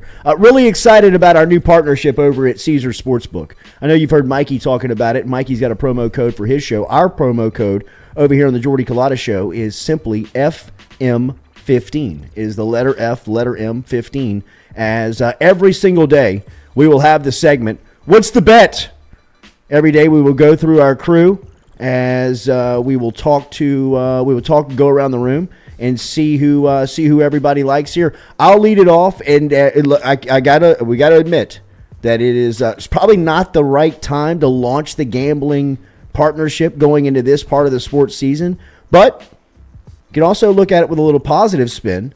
It's time to dive into soccer and baseball, ladies and gentlemen. You know what I mean? Like it is time to expand your sports knowledge and sports intake, because I need a bet a day from everybody, and football season is a long way off, and the NBA Finals is going into Game 4 with potential of Boston going up 3-1. So we better find out fast something on baseball and something on soccer and even hockey. Hockey, but hockey's in the. Are they in the Stanley Cup Finals? No, we're in the Eastern and Western Conference Finals, so we still got some time. Still coming down the stretch. Yeah, still coming down the stretch. But if you put money on it, you'll at least watch. That's what's happened to me. Absolutely. You could bet a midday baseball game and put it on the TV. Why not? You have a little skin in the game. Why not? Just the best feeling in the world. Golly, man. I used to watch Major League Baseball. Me too. I used to watch Major League Baseball. Would sit down and take it in. I can remember just having it on in the background, whether it was WGN growing up. That was Cubs. me. 2:30 games. Which was so great on television. It was the best. Chip and then Carey. TBS stole him with the Braves. Mm-hmm. See, that's what happened at Alexandria. You got WGN and TBS. Did they steal him, or I wonder if Turner replaced him? He was so good he was too good, I think, for just daytime WGN. So he's big time now at TBS. But he was so that's whenever I hear his voice, it takes me straight back to 1998 and me watching Cubs games. Absolutely, Mark Grace, Rod Beck. Yeah. Come on, give me those teams. The Hawk. Yes, and Andre Hawkins. Shawan Dunston. But that's what I do every day at 2:30. Come home, and we had people that either picked the Braves, the TBS side, or the Cubs, and that's kind of where our fanhood became for baseball, because we all played it, but we didn't have a team to watch, and so the Cubs became my squad. No doubt about it, man. No doubt. I mean, I loved watching the guy. That's one of the Mark reasons. Pryor, that's Carlos one of the Zambrano. reasons why I wanted to work in Chicago. Was because of my childhood and being I felt like I knew Chicago. Absolutely. You felt like you were this is Rush Street? I remember seeing it for the first time. You're damn, it really exists. But you saw it for 4 hours a day. I know. You're I basically live in Chicago, and they always had day games, which made it that was the sprint home from school every day, straight to the couch, no homework. Mm-hmm. It was I know exactly what you're talking about, man. I felt that feeling. All right, so what's the bet? What? You have no idea what we're talking about? Yeah, you got no idea what we're talking about. Never watched Major League Baseball. No way. Well, I mean, that's the cutoff. In fact, your buddy, the New Jack. Uh-huh. Have we announced him to the public yet? He's everybody knows. Okay. So the New Jack over here is running Mikey's social media. And I thought that they were playing a prank on me the other day when he was flying out to go watch an Atlanta Braves baseball game, because I thought for sure Major League Baseball had cut off the 20-something fans. I didn't even know that 20-year-olds were would know even what and who a Brave was. I'm not talking about the mascot, like the roster. I mean, if you'd had a gun to a 20-year-old's head and said, "Give me a Brave," right? Not only but I'm flying out to Atlanta to go celebrate their World Series half-year championship. I didn't even know that was going on. I mean, much less name a player on the team. I have buddies that are diehard baseball fans, in general, just baseball guys. But they won't watch games. They just go back and watch highlights. Sure. Because there's no reason to sit through the game. You can kill a day watching a baseball game. Right. My God. Can you kill a day? Next thing you know, man, it's 4 o'clock. Yes, I haven't done shit.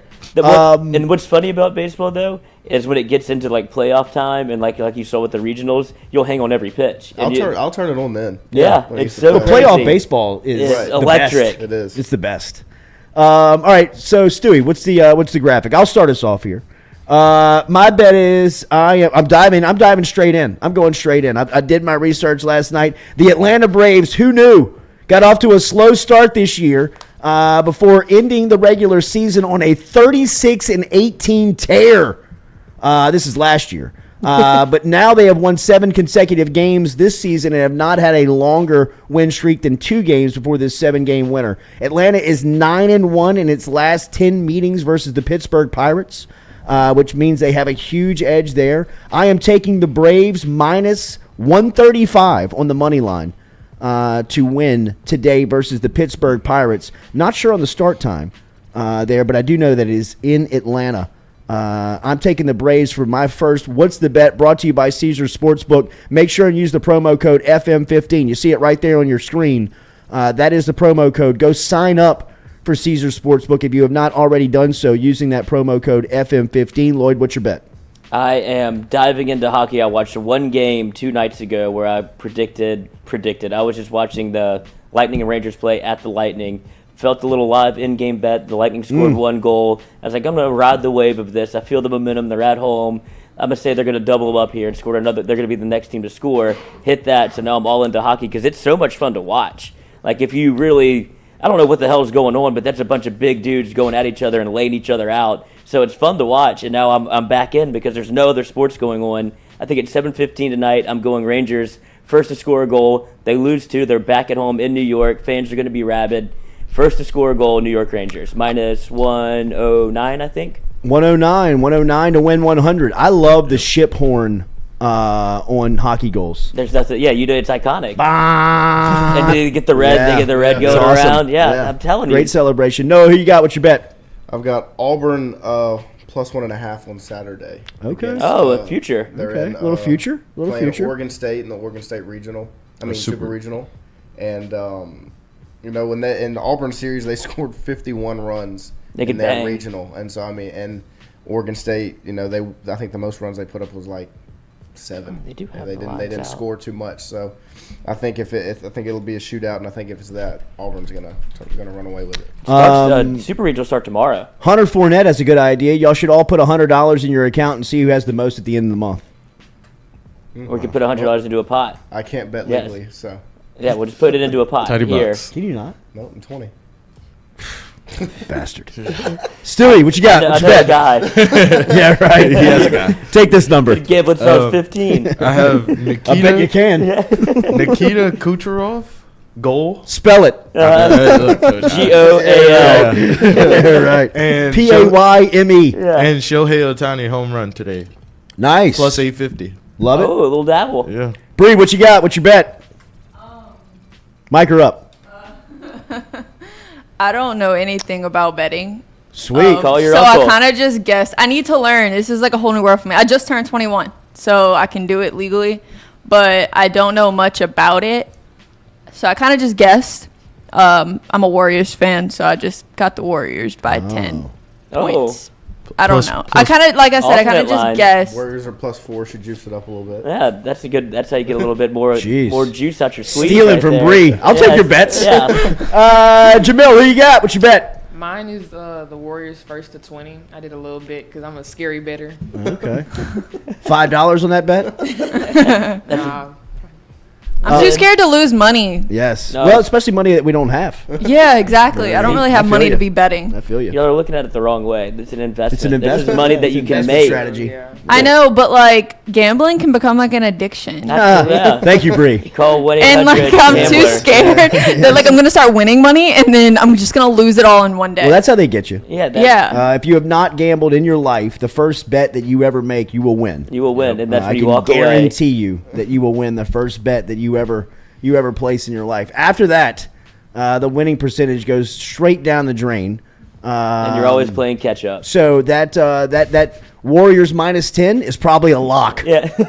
And being, Warriors first being to 20. that is Bree's first bet of her life. Then the Golden State Warriors are waking up much more happy this morning in Boston after getting beat 116-100 because that's how it works. So that's what's the bet every day. Where you're going to give you a bet that we will obviously be keeping count on, and we will document a lot like Hunter talked about. We can count the cash at the end of the month, or we can count the wins and losses. Both of them good ideas. We appreciate your interaction. Appreciate you being here. Make sure you hit that like and share button, and also make sure you're signing up over at Caesars Sportsbook app with the promo code FM15. You see the promo code right there on your screen, FM15, to get signed up for Caesars Sportsbook. When we come back, we will talk a little F1 here, as we started to do it every Thursday with our friends Frank and David Allessi. We will have David swinging through here next and get his thoughts on the latest from F1 as we return with the Jordy Culotta Show, driven and powered by Go Chevrolet.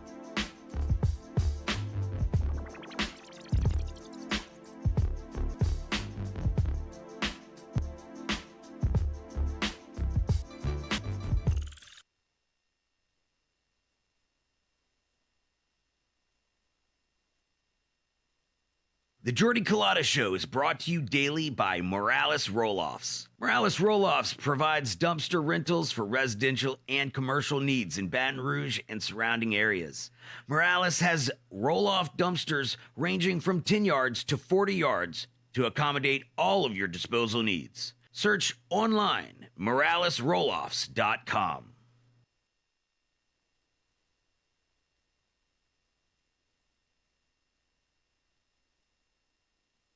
Go Chevrolet is proud to announce Go Express Auto Sales, the new used car lot located in the capital city of Baton Rouge, Louisiana, at 11522 Florida Boulevard. Go Express Auto Sales is online at goexpressautosales.com, or you can search them on Facebook and social media at Go Express Auto Sales, the newest addition to the family of Go Chevrolet. Remember, Go Chevrolet is located down in Laplace, Louisiana, but now welcoming aboard Go Express, the new used car lot located in Baton Rouge, Louisiana at 11522 Florida Boulevard.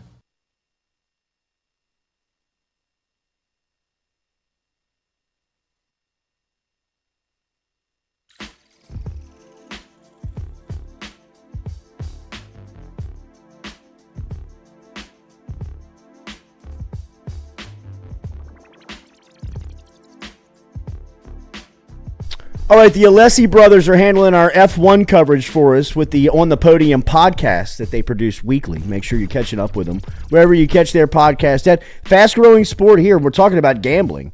You can gamble on just about everything. I'd imagine you can gamble on F1 as well. So another sport that we'll have to get tightened up on. David Allessi is here. He is Frank's brother. David is located out in South Carolina. We routinely sneak him out of his job to let him go camp out in the car so he can make this call away from his bosses. So he is camped up somewhere in some corporate parking lot in some corner, about to give us a couple of minutes here on F1. David, good morning. How are you, buddy?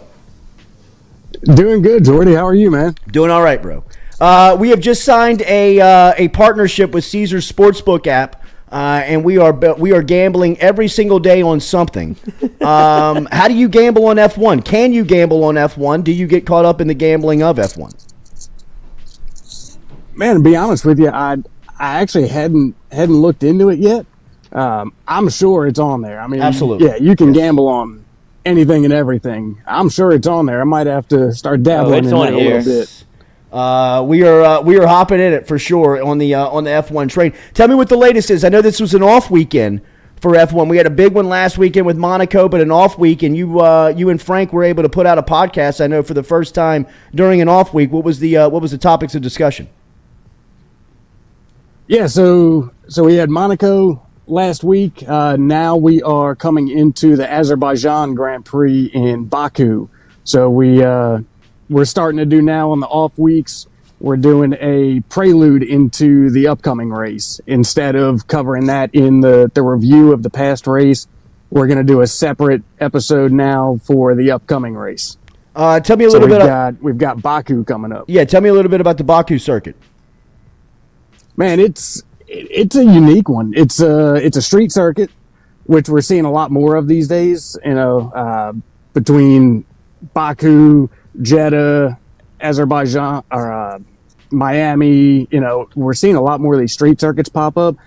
But Baku is a different one, man. It's got a little bit of everything. It's got your traditional street circuit setup, a little bit of a straight 90-degree turn, a little bit of a straight 90-degree turn, but then it's got this weird little super narrow kink section, and then it opens up.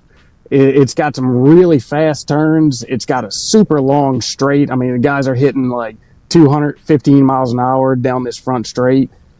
So it's got a little bit of everything. It's going to showcase a lot of different stuff. The Ferraris are generally running a higher downforce. They should be much better in the first part of the track. The Red Bulls are probably gonna be running their typical lower downforce, so we'll see them making their time up on the second half. So it should be interesting to see how this one plays out. Tell me about Sergio Perez. So we got a third contender now in the championship running with Checo taking Monaco. He's right there in the mix now. So that puts a little bit of a different strategy for Red Bull. They can't just focus all their efforts on one driver now. They can't put it all on Max. So they've got to think now. They have two potential candidates for taking this drivers' championship. So they've got to kind of split their focus, which could pose a bit of a problem. If Ferrari is just committing to Leclerc right now, being that he's the one in the mix up at the top of the points, Red Bull's going to have to kind of figure out how they have to play each race. They can't just give preferential strategy from the beginning to one guy.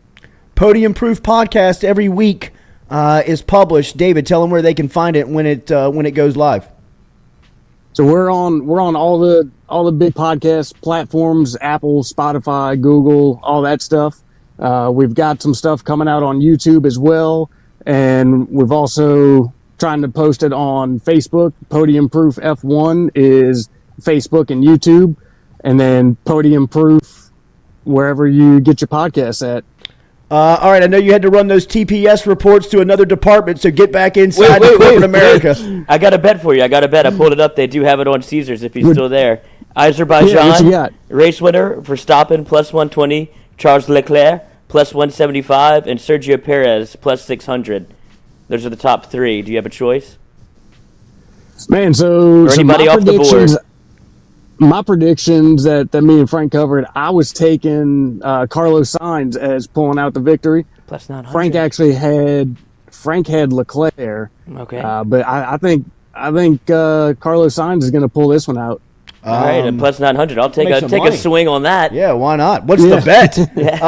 David Allessi, we appreciate the insight, bro, from the Podium Proof podcast. Go find him wherever you catch your podcast at. Yep, we'll talk to you next week. There he is, David Allessi, checking in this morning. Yes, sir. Checking in this morning from Podium Proof podcast. Make sure and check that out. F1, look, man, we don't talk it a lot. We don't watch it a lot. But it seems like the rest of the world is, and that is a very fast-growing sport that people are paying attention to. I know we just had somebody inside of the chat saying that they'll have a chance to possibly get up to Toronto to the F1 circuit here. Twan Van Wyn says he might get a chance to go onto the Montreal F1 circuit in a couple of weeks. Man, I heard Montreal's a great town. I've heard that also, yes. I think Canada's sneaky fun. Yeah, sneaky. Fun. Mm-hmm. That's why they're so nice all the time. Toronto, Montreal, and Vancouver. Mm-hmm. Yeah. I've heard the same thing about Toronto. Like, you almost have to go. It's like New York, right? They said a clean New York. Yeah. Which seems impossible. Yeah, right. Those exist? Even though I was in Mobile this last weekend, I was just reading this piece on Jamarcus Russell, which is fantastic. If you've not read this about Jamarcus, over at the Players Tribune, Jamarcus Russell actually pins a piece titled "Y'all don't know a damn thing about Jamarcus Russell." And it goes into a little bit of his past, right? Tells you about the first time he ever took a sip of a lean drink. He was actually way before high school, man. It was gives you a little insight on kind of Jamarcus Russell growing up in Mobile as a as somebody that was looked at to be great. Somebody that was a number one recruit in the country, somebody that had this skill of throwing a football that was just looked like almost like an alien compared to everybody else, and tells the stories of his family's success, his family's background, and it's a great read. It is over at the Players Tribune, playerstribune.com. Jamarcus Russell actually is the author of the piece, so it's a first-hand point of view, inside look at the former LSU quarterback, number one overall pick, and it talks about all of that. Talks about his time at LSU, talks about his relationship with Jimbo Fisher, what it was like to see Nick Saban roll through Mobile for the first time, looking to talk to Jamarcus. I can recall that recruitment just about as good as any of them, because at that time in my life, I was young. I was 21, 20 years old in college, and just slept, breathed sports, recruiting, LSU football. And at that time, Saban had re-energized the program to feel like it was a real national player, that it almost felt like it was euphoric. I mean, it was being that young on campus and recognizing that LSU football is about to be a monster. Like, they're about to be like a legitimate player in the sport, and nothing more said that than LSU closing Jamarcus Russell. I mean, if you remember this was, I believe, Saban's second recruiting class, because if you go back to it, Jamarcus and Matt Flynn are actually true freshmen on the 2003 national championship squad. There's a couple of sideline shots of those teams back when Jamarcus was wearing number 4 for LSU, where he looks like a baby, right? I mean, just like this big baby, 6'7", 225-pound baby. But his recruitment was so crazy, man.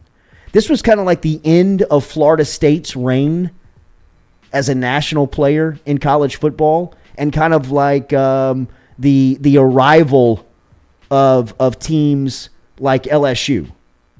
Right? Like Tennessee was kind of dominating college football during this time period.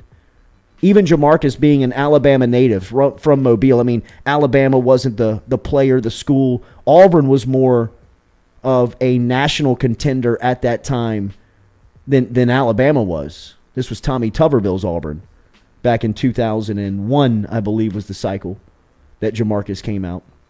Or 2002 was his recruiting class. But the size, and no pun intended, because of Jamarcus, obviously his physical stature, but the size of recruit that he was, number one player in the country at that position, LSU just never got those people.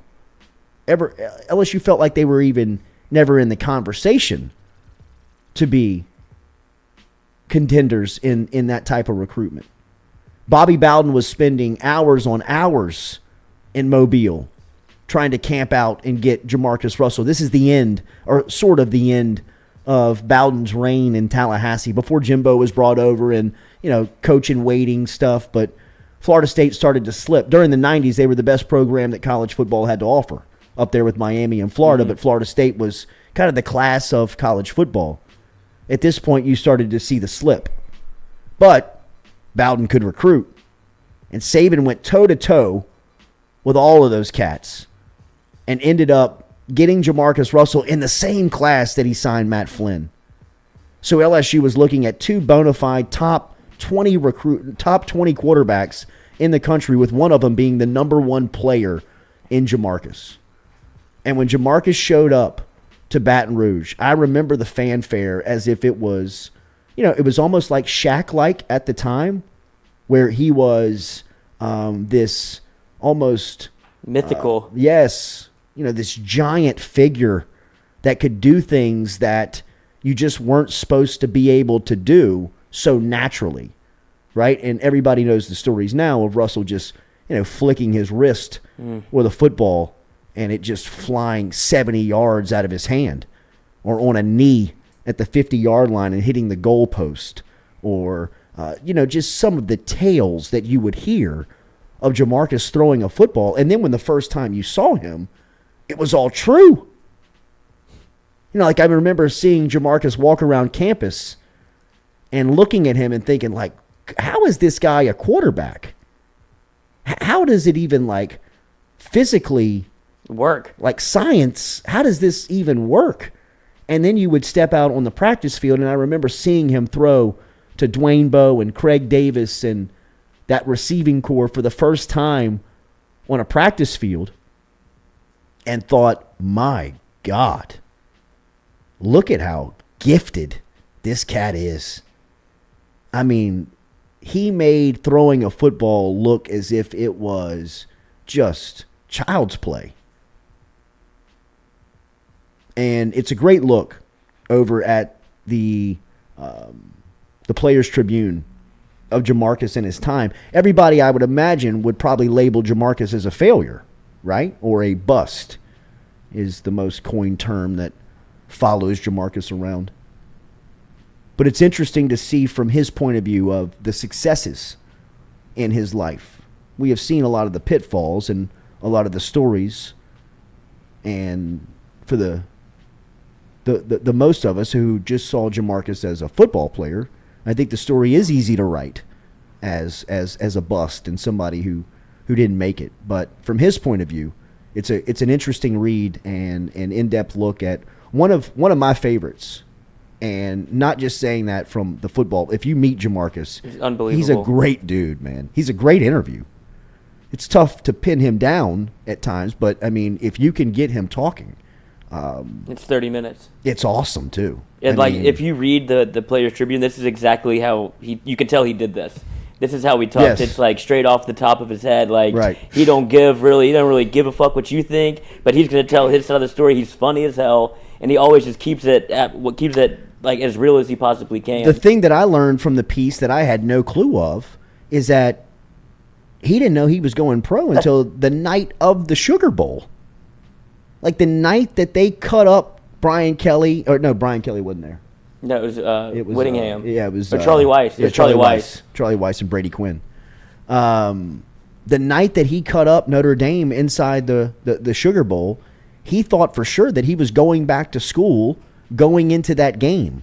Dwayne Bowe's sitting in a locker right next to him talking to an agent or talking to a runner for an agent, says the guy wants to talk to him, puts him on the phone, and next thing he knows, like he's telling Jamarcus, like, bro, you're about to be a multi-millionaire. He was the first quarterback on everybody's board, the first or second. He was like, what? He was like, I didn't even thought about going pro. I was going back to school. He's like, I'm in school. And then Debo put him on the phone with some agent, and exactly what you said, like, how much is that? And they're like 60, 70 million. It's like, all right, fuck school. Yeah, for sure. I mean, and Jamarcus was one of the last rookie contracts that really went to the NFLPA and changed the whole structure of how, I mean, it really started the rookie slotted price. Him and Sam Bradford. Sam Bradford was actually the last one, but Jamarcus is the example that they always use because I believe he got $34 million guaranteed before even taking a snap. And one thing that this piece does not go into, but if you know people around Jamarcus, money has never been an issue with Jamarcus. Like, he's never been close to running out of money. I think for a time there, people were like, he's blown through all his money. No, he's not even close. Not even close. His uncle Ray Ray took a portion of his signing bonus, a large portion of his signing bonus, and bought up, I was told, 2.5 miles of beachfront property, like along the Gulf Coast, from like Mobile to like Orange Beach, all in that area, like Orange Beach, Destin, Sandestin, Fort Walton, 30A, all down that stretch. They keep building Jamarcus houses. Like has a lot of his early money spread into that real estate that has brought him back a windfall of cash. So anybody out there that is claiming or says that Jamarcus has blown through their money, that's just not true. That's not true. In fact, I've got it on really good authority that he has quadrupled his money from some of the early investments that they have made. And he goes into some of those relationships that meant so much to him that he lost. I remember Uncle Ray Ray was the DJ in Mobile that Saban said was the, as he called it, the champion in recruiting. They had to get to Uncle Ray Ray. And Saban did it better than anybody.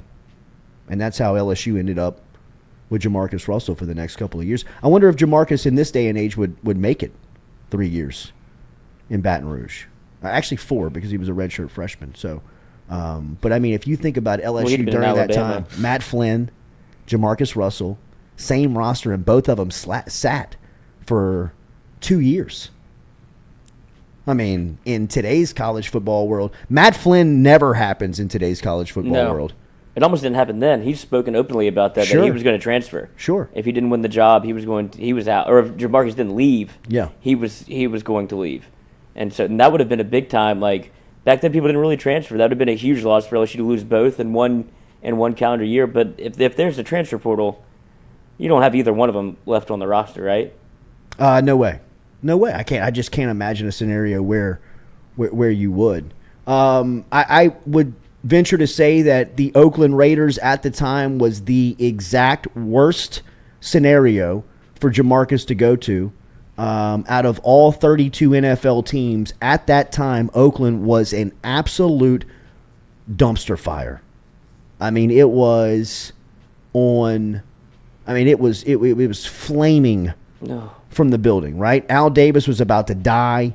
He had just hired Lane Kiffin as a 29-year-old head coach with no NFL experience. You think you love Kiffin's arrogance today?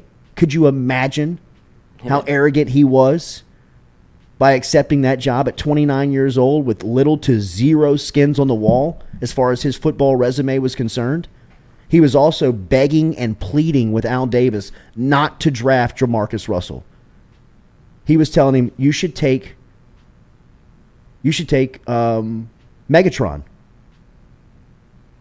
You should take Calvin Johnson, who was the number 2 pick in the draft out of Georgia Tech, and just was a first ballot Hall of Famer after a 9-year career in Detroit.